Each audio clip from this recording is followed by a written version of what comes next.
Pronto, vamos lá.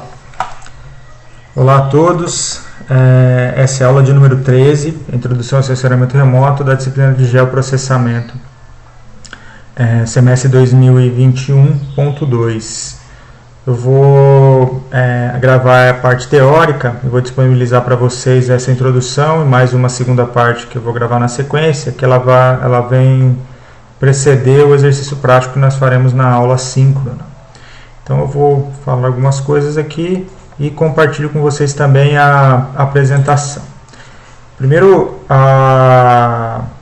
o conceito que nós vamos tratar hoje, né, que é o de sensoriamento remoto, mais especificamente um tipo de sensoriamento remoto, que é o sensoriamento remoto orbital, é a ideia de você conseguir captar dados sobre determinado objeto ou alvo sem contato físico direto com ele, né? Então, quando eu falo de sensoriamento remoto, o nome já é sugestivo, é usar um sensor de forma remota para capturar dados e com eles poder processar e gerar informação ou conhecimento a partir desses dados. Essas definições são várias, a gente vai ter definições mais amplas e mais restritas, mas todas elas de alguma maneira vão falar isso, né?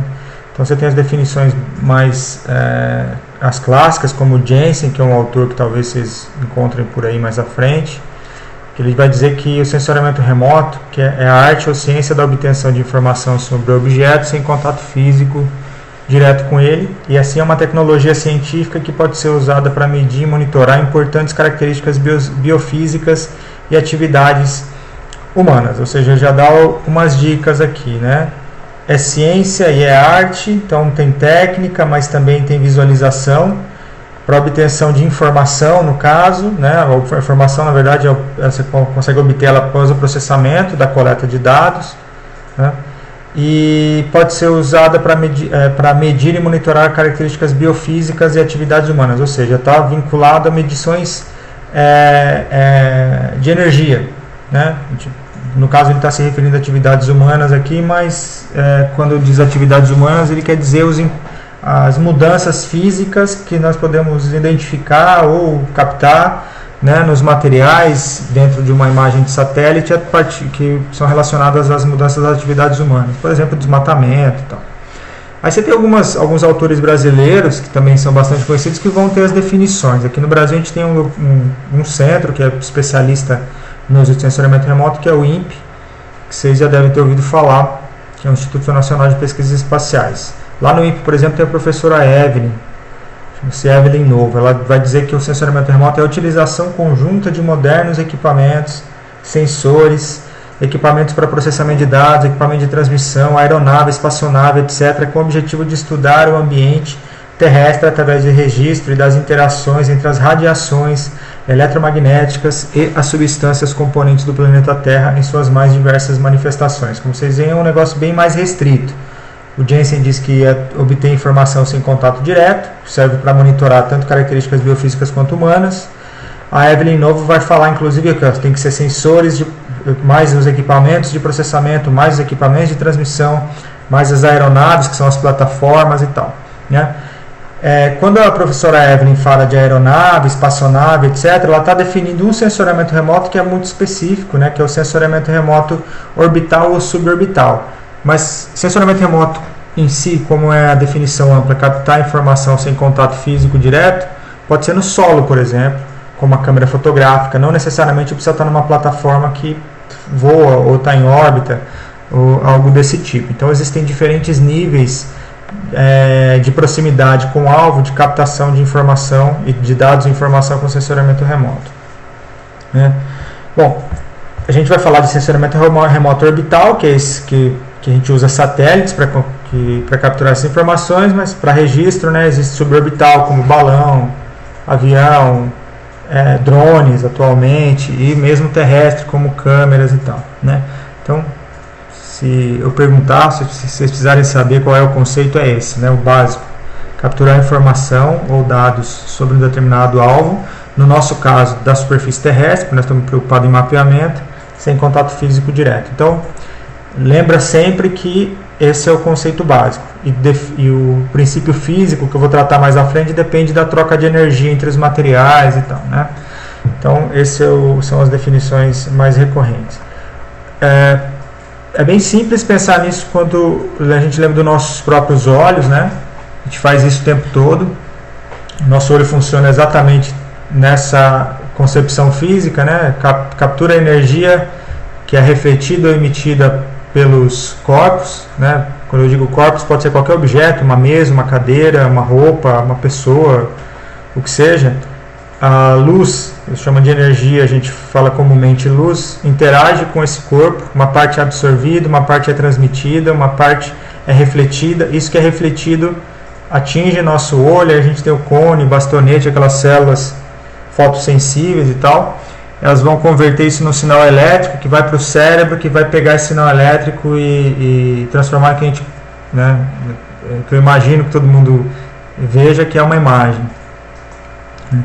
Então, o nosso olho é o sensor mais simples de fazer uma comparação. As câmeras fotográficas são baseadas no mesmo princípio, né? Por exemplo, você tem uma fonte de luz externa, você tem um sensor de captação, esse sensor é fotossensível.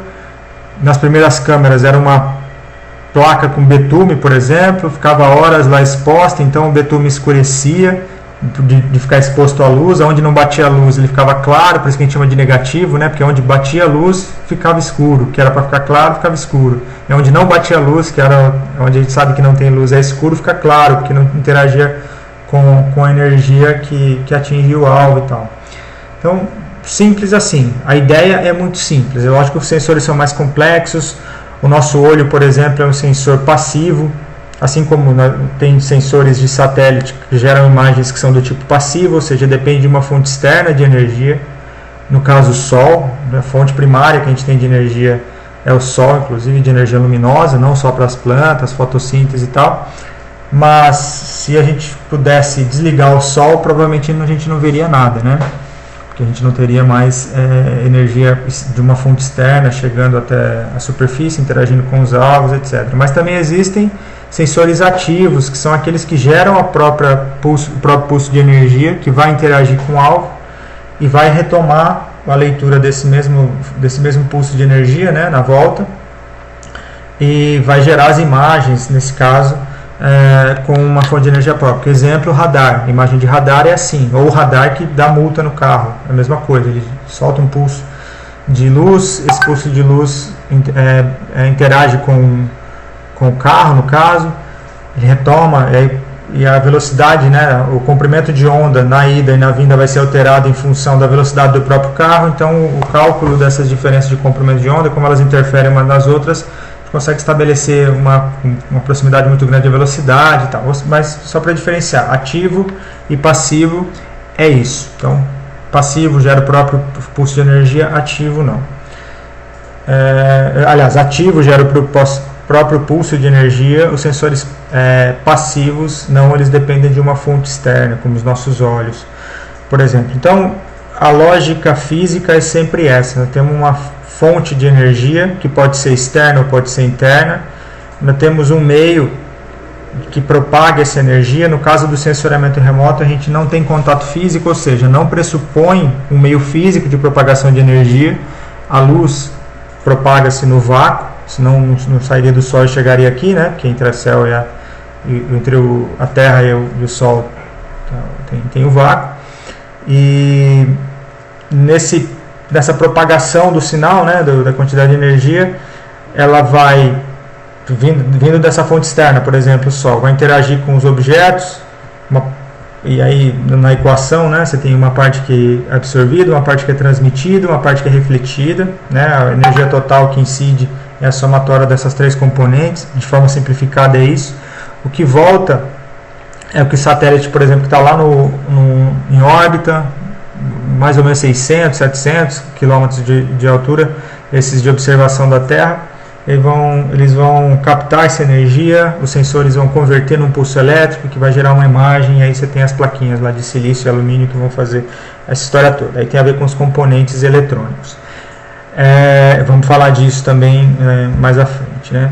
O caso da fotografia, que é o precursor dessa história do sensoriamento remoto, né, ela começa com o daguerrótipo, né, que é a primeira câmera fotográfica que a gente tem notícia, que era aquela que eu dizia que é uma placa de betume exposta a luz no tempo, durante um bom tempo, e aí você tem o escurecimento do betume nas áreas onde a luz incide, e onde ela não incide, você vai ter as áreas mais claras, né, que é a ideia do negativo e tal. Foram as primeiras câmeras escuras que a gente tem notícia, né. Então, se a gente pega a ideia de fotografia, né, fóton é luz, grafo é desenho, né, pincel, então é a maneira como você consegue desenhar com a luz, né, daí que vem a ideia de que a gente consegue gerar dados e por meio deles interpretar como informação, né. Então esse princípio da fotografia, desse registro sem contato físico através da luz, começa lá na Grécia com Aristóteles e Rei Neves, mas a câmera mais conhecida, né, que é o daguerrótipo, isso já em meados de 1830, 1837, mais ou menos, né, que tem isso aí. Sensoriamento remoto em si, como tecnologia, ele é uma espécie de evolução científica desse método da fotografia. Então, lá em 1839 você já tem a primeira fotografia com o daguerrótipo, né? Daguerrótipo por causa do cara que criou, o francês, né? Chama daguerre, sei lá. E o Niepce. Em 1839 você tem a primeira fotografia que eles publicam. Já em 1840, ou seja, um ano depois, já existe a recomendação do uso de fotografias em levantamentos topográficos, ou seja, já há uma aplicação técnico-científica que surge logo na sequência para esse tipo de equipamento, né? Aí na década de 1850, então tem 1840, 1850, você já tem o corpo de engenharia da França utilizando a fotografia usando tomadas por balão, ou seja, pessoas com daguerrótipos já mais avançados, né, acoplados a balões, apontando para baixo, isso mudando a perspectiva, né, de coleta de dado, né, 90 graus e tal. Aí já a partir do início de 1900, 1909, você tem os irmãos Wright, que são aqueles caras que inventaram o avião de Stirling, que tem a briga com o Santos Dumont para ver quem inventou o avião. Eles não tinham motor, eles tinham Stirling, mas enfim, o que acontece é que eles foram os primeiros a tomar fotografia a partir de um avião, né, em território italiano, né. E assim, então nós estamos falando de 1840, quando surgem as primeiras fotografias, e nós já estamos em 1930, ou seja, menos de 100 anos depois, nós já estamos na era da fotografia colorida. Foi uma tecnologia que rapidamente se desenvolveu pelas aplicações artísticas, obviamente, mas também porque teve um grande avanço de aplicação técnica desse tipo de equipamento, né? Bom, só um pouquinho da história, né? A primeira fotografia aérea, aí já pensando como sai dessa ideia de usar a luz para capturar, né, fazer desenhos com ela, a ideia de fotografia, começa a ter aplicação para levantamento topográfico e engenharia, e aí como isso passa para o mapeamento, né? A primeira fotografia aérea que a gente tem conhecimento é o do Tournachon, que é um francês também, que ele, em 1858, ou seja, antes da fotografia colorida, ele tirou a primeira fotografia oblíqua em cima sobre Paris, né? Até aqui a fotinha à esquerda, vocês vão ver. E aí lembra, oblíqua é com algum ângulo em relação ao solo, 90 graus olhando diretamente para o solo, oblíqua baixa é quando você tem uma inclinação e não vê o horizonte, oblíqua alta é quando você tem inclinação, mas também consegue ver o horizonte, né? Então, entre o 90 graus e o oblíquo, você vai ter, e não oblíquo, você vai ter essas gradações de oblíqua alta e oblíqua baixa, né? Então essa é a primeira fotografia aérea que a gente tem notícia, né? E aí isso começa a despertar além do cunho artístico, né? Despertar a possibilidade de como essas coisas podem ser usadas para aplicações maiores, como mapeamento em grande escala, porque com a distância você consegue tirar uma foto que pega uma área muito grande e tudo mais, né? E a própria ideia, hoje, né, estamos numa era em que os drones são muito comuns, né, um instrumento de sensoriamento remoto relativamente comum hoje em dia, qualquer um pode comprar, tem muita gente que está fazendo mapeamento com drone, com todas as limitações técnicas e tal, mas em 1903 a gente já tinha primeiros experimentos, especialmente na Alemanha, né, inclusive essas fotinhas que vocês estão vendo aqui de um museu na Alemanha, daquelas câmeras acopladas em pombos, né, como espião. Então você tem os primeiros lá em 1903, uma câmera muito pequenininha acoplada nos pombos, né, uma câmera de 70 gramas, usada para espionagem, né? Os pombos eram treinados de atravessar um lugar para o outro, né, na Alemanha, estamos falando da Primeira Guerra Mundial, e aí essa técnica era usada para espionar, né? Tinha um disparador automático para espionar os inimigos usando uma espécie de drone, né? Essa foto que vocês estão vendo aqui, bonitinha, inclusive, que dá para ver as asinhas do pombo na frente da câmera, porque é uma foto real mesmo, né, desses pombos tirando foto aérea e tal. Então, vocês começam a ver como a ideia avança para outras áreas de aplicação. Isso tudo, como eu falei para vocês, estamos falando de sensoriamento remoto, os primórdios de sensoriamento remoto. A aplicação disso, por enquanto, dá para perceber, né? Estamos falando de 1900 e alguma coisa, não é tanto tempo atrás assim, considerando a história. O uso de plataformas não terrestres, né? Então, balão com tornachon, depois pombo com os alemães, né? Mas ainda são suborbitais, né? O primeiro fotografia orbital mesmo que a gente tem, ou seja, que foi feita acima do limite de 100 km e tal, né? Foi feito pelo foguete V2, né? Que em 1946. Então, mais ou menos você já consegue imaginar aí o período da Guerra Fria, desenvolvimento, e o fim da Guerra Fria com uma série de tecnologias que vieram dessa corrida pela conquista do espaço, espionagem e tudo mais, né? Então essa fotinha que vocês estão vendo aqui à esquerda, maior, é de fato a primeira fotografia que foi feita em órbita. Não era um foguete tripulado, né? Era um foguete militar, muito utilizado para colocar carga experimental em órbita na época, mas que estava acoplada com uma câmera, um dos primeiros experimentos. Estamos falando agora aqui 1946, ou seja, estava falando lá de 1830, nós estamos em 1946, a gente saiu do daguerrótipo em 100 e poucos anos para um foguete tirando fotografia em órbita, né, para vocês entenderem como foi um desenvolvimento relativamente rápido, né. Década de 60 agora, né, você tem as primeiras fotografias obtidas pelos programas espaciais norte-americanos, né, o Mercury, a Gemini, a Apollo, e aí com o Apollo 9, né, que já é bem mais próximo, já pós década de 60, a gente já tem as primeiras câmeras multiespectrais, né, que não só captam todo o espectro eletromagnético num determinado range, né, num determinado espaço, numa imagem única, mas subdivide e consegue fatiar parte do espectro eletromagnético, que a gente vai discutir depois o que é, também, para separar como cada objeto se comporta em relação à interação com a luz em diferentes comprimentos de onda, né? Vamos ter que falar disso mais à frente, né? Então, e aí, em década de 60 a gente já tem o primeiro satélite, inclusive. Então a gente sai daguerrótipo, passa pela utilização suborbital, e na década de 60 a gente já tem os primeiros satélites com câmeras acopladas, ou seja, a gente chega nessa era do sensoriamento remoto orbital. Isso falando da década de 60. E aí, a década de 60 é muito promissora nesse sentido, mas especialmente a partir da década de 70 que a gente tem uma tecnologia que de fato modificou muito, assim, teve um impacto muito grande em observação da Terra. Estou falando da série Landsat, que talvez seja o satélite de observação da Terra mais conhecido que a gente tem. O primeiro satélite Landsat é de 1972, ele nem chamava Landsat, era RTS-1, Earth Resource Technology Satellite, né, RTS, depois virou Landsat, o nome do programa, né, mais tarde foi denominado como Landsat-1. E ele tinha uma primeira câmera que, apesar de estarmos falando da década de 70, a gente consegue acessar essas imagens hoje ainda, processar, olhar a superfície da Terra na década de 70, com algumas diferenças de resolução espacial e radiométrica, que eu vou falar para vocês, as 4 resoluções principais em breve, mas inicia uma nova era em monitoramento dos recursos terrestres, que é a década de 70. A primeira câmera que a gente tem, talvez seja a mais famosa, que vem com o Landsat 1, que é a MSS, Multispectral Scanner System.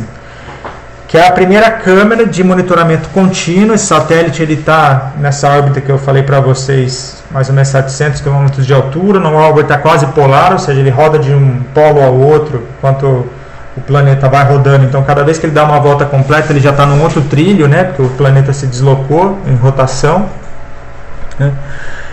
E junto com ele, inclusive, mandaram uma câmera chamada RVB, que é um Return Beam Video, mas é uma câmera de TV. Então, inclusive, a gente tem umas imagens da década de 70 de filmagem mesmo, né, do satélite passando, assim. Mas essa é mais difícil de processar, mas se a gente acessar o site da NASA, a gente consegue, inclusive, baixar e usar. Hoje você tem câmeras de filmagem na ISS, né? A gente consegue acessar esses dados com facilidade, Estação Espacial Internacional. Então, em 73 a gente já tem as primeiras imagens Landsat recebidas no Brasil. Então, a gente tem uma série histórica de monitoramento da superfície brasileira desde a década de 70. Já em 75, como o Landsat nasceu com uma missão de continuidade, ou seja, a ideia era continuamente não deixar espaço de coleta, né? Você lança o Landsat 1, já começa a arrumar o 2 para lançar antes que o 1 perca a validade, para já dar continuidade, assim por diante. Então, na década de 73, né? 72, primeiro satélite Landsat. 73, o Brasil já começa a receber as primeiras imagens de imageamento da superfície terrestre. Nem estou dando características desse satélite ainda, mas a gente vai trabalhar ele na prática. Landsat, então, aí em 75 a gente já tem o Landsat 2, que é basicamente uma cópia do Landsat 1. 78 o Landsat 3, ou seja, vocês vão percebendo que eles têm uma validade de 2 a 3 anos e sempre vai entrando um satélite em órbita. Então a gente tem continuamente um monitoramento com a mesma escala, com sensores muito parecidos, intercalibrados, por isso que é uma missão tão importante. E a coisa fica bastante séria a partir da década de 80, né? Em 82 você tem o Landsat 4, que é o que se aproxima mais das características que a gente tem até hoje. A gente está no Landsat 8, indo para o 9 esse ano que vem, que a gente tem uma resolução espacial, ou seja, o tamanho do pixel, do quadradinho que forma a imagem, sai de 80 metros, de 80 por 80, lá no Landsat 1, 2 e 3, para o 4 ele vai para 30. E até hoje a gente mantém essa mesma resolução, que torna comparável em escala dados da década de 80. E aí o mais importante deles talvez tenha sido depois do Landsat 4, né, que durou um bom tempo, 82 a 84, e em 1984 lançado o Landsat 5. Que também tinha essa programação de durar de 2 a 3 anos, mas ele já tinha algumas melhorias, já está com uma câmera muito próxima do que a gente conhece hoje, que é a TM, Thematic Mapper. E o Landsat 5 teve que ser adiantado, inclusive o lançamento dele em um ano, porque o Landsat 4 teve falha na transmissão de dados e tal. E o Landsat 5 foi lançado para durar 3 anos. O Landsat 6 explodiu no lançamento, então a gente nunca teve o Landsat 6 em órbita. E aí teve um buraco de tempo, e o Landsat 5, que era para durar um ano, durou até hoje, na verdade. Né? Então você tem, por exemplo, o Landsat 5 que foi lançado em 84, gerando imagem em 2021, o que é impressionante. Já mudaram tudo, já substituíram o painel solar, já redirecionaram as baterias e tal. Ele teve falha, parou. Aí o Landsat 7, que veio depois do 6, que quebrou, parou de funcionar. Ele continuou cobrindo as falhas do Landsat 7. Agora, claro, né, depois do Landsat 8 não tem mais essas falhas, mas talvez o Landsat 5 seja o mais importante, é o que permite a gente olhar a década de 80 toda com ele, assim. É um dado muito importante. Então hoje nós estamos no Landsat 8. Por que eu falo desse satélite? Porque esse é o maior acervo científico de dados de observação da Terra da história que a gente tem. Que a gente cobre o planeta todo, a cada 16 dias no mesmo lugar, com uma resolução espacial igual, uma resolução temporal igual e com uma qualidade de informação muito alta, né? Grau científico. Né? A gente pode fazer conta com isso. A gente pode fazer conta e estimar gás de efeito estufa, desmatamento, com uma tecnologia que vem continuamente sendo implementada desde a década de 80. Como eu falei, o Landsat 6 deu ruim, né? Não foi, explodiu. Landsat 7 funcionou, mas aí a gente teve uma falha chamada SLC, porque também vamos discutir, não sei se a gente vai conseguir discutir tudo isso, porque não é uma aula de sensoramento remoto, mas tem push broom, whisk broom, tem jeito de montar o sensor, que ele faz a varredura, e aí ele anda ao mesmo tempo, o negócio funciona com os espelhos rotativos. O Landsat 7 deu uma falha de tempo no espelho rotativo, começou a ficar umas falhas pretas no meio. Hoje o Landsat 8, por exemplo, não faz isso, ele não tem peça móvel, ele é como se olhasse tudo de uma vez, então ele não dá esse espaço. Mas importante é isso. A gente tem, obviamente, eu estou falando do Landsat porque é o mais importante, é o que a gente vai acabar usando, que é o que a gente consegue fazer essas comparações temporais. Mas você tem a série francesa, o Spot, que também em 1986, inclusive mês passado acabou de ser liberado as imagens para uso público, como é o Landsat hoje. O Spot, tecnologia ainda mais avançada que o Landsat, nós estamos falando da década de 80, ele tinha um HRV, que é o High Resolution Vidicon, né, uma câmera de alta resolução já, ou seja, o Landsat com 30 ele já tinha 20, em 86 metros de resolução espacial no pancromático. E um negócio que é muito louco, que ele na década de 80 ele já tinha estereoscopia. O que significa estereoscopia? É você olhar para o mesmo ponto, de dois ângulos diferentes, como o nosso olho exatamente faz, a gente olha para a mesma coisa, mas o nosso olho está separado por uma distância, e aí a gente consegue reconstruir a tridimensionalidade justamente por conta disso, porque tem uma distância entre os dois olhos, né? Você tem a noção de profundidade. Se você faz isso com uma câmera, você também reconstrói o mesmo efeito, que é o efeito estereoscópico. Então, o Spot ele passava numa órbita e na órbita seguinte ele conseguia mudar o ângulo da câmera. Então, ele passava olhando para baixo numa órbita, na outra órbita, no mesmo ponto, eles vinham com a câmera meio de lado assim, e ele olhava para o mesmo ponto de um ângulo diferente, num tempo curto, né, entre uma tomada de uma observação e outra. Então, você conseguia, por exemplo, reconstruir terreno, modelo de terreno com imagem ótica, olhando. Então, essas tecnologias todas avançaram. Hoje a gente tem outros sensores de radar, por exemplo, como o alemão, que é o Tandem X, que faz isso de outro jeito, tem uma precisão muito alta de reconstrução do terreno e tal, mas essas tecnologias elas são muito, muito legais. A Spot também teve 1, 2 e 3, o 4, e chegou a partir do Spot 4 até ter uma imagem de 10 metros de resolução, né? Então a gente tem imagens do Spot década de 90 de 10 metros e tal. Não são tão fáceis de acessar quanto o Landsat, que tem muito mais disponibilidade, mas são dados que dá para a gente trabalhar, mas eu trabalho pouco com eles ainda, infelizmente. Bom, então esse histórico conta um pouco do que eu falo de sensoramento remoto orbital. Não sei se alguém vai um dia seguir nessa linha, mas o Landsat é algo que vai ser recorrente. Mas o Brasil também faz parte dessa história, né? A gente tem o CIBERS, que é o China Brasil Earth Research Satellite. Temos o CIBERS 1, 2, o 3 deu ruim, como o Landsat 6, ele explodiu o foguete, o VLS, lá em Alcântara, então não foi. O 4 lançou agora, recentemente, e agora tem o 4A e o 4B, que é o terceiro da série 4. A China faz o satélite, o Brasil lá no INPE faz a câmera, o sensor. Porque o satélite é só o corpo que segura o sensor, que tem os instrumentos de navegação, bateria e tal. O sensor é a câmera, né? É outra coisa. Então a gente tem hoje o CIBERS 4B. O CIBERS 4B hoje, por exemplo, ele consegue gerar imagens abaixo de 2 metros de resolução espacial, altíssima. E ele está setado para gerar só para o Brasil, mas em caso de emergência ele também consegue gerar para outros países, porque ele continua em órbita e tal, né? Bom, estamos aí com esses satélites todos, o Brasil participa dessa história, o Brasil tem alguma tradição em desenvolvimento de sensores de alta tecnologia como esse, e a gente vai poder, inclusive, se der tempo, olhar um pouco. O que é legal disso tudo? Como eu disse, a gente tem uma série histórica muito grande de dados sobre a mudança na superfície da Terra. A gente consegue mapear, sim, mas a gente consegue mapear também as mudanças ao longo do tempo. E isso tem impactos muito grandes em várias das coisas que a gente tem necessidade de entender hoje, né? Mudança climática, risco de alagamento, deslizamento, aumento da urbanização, todas essas coisas que inclusive eu venho fazendo com vocês dentro de Salvador e tal.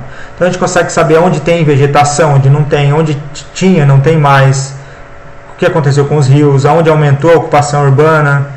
Todas essas coisas, essa série histórica com dados científicos de alta precisão nos permitem olhar. Então, duas dimensões são importantíssimas para o sensoramento remoto, né? O espaço e o tempo, né? O espaço a gente consegue montar um mapa, mas como isso mudou ao longo do tempo também é muito interessante. Então, essa é a primeira parte, eu vou parar aqui para não ficar muito longo, e aí eu já solto um vídeo na sequência com o princípio físico do sensoriamento remoto. Isso foi só uma introdução.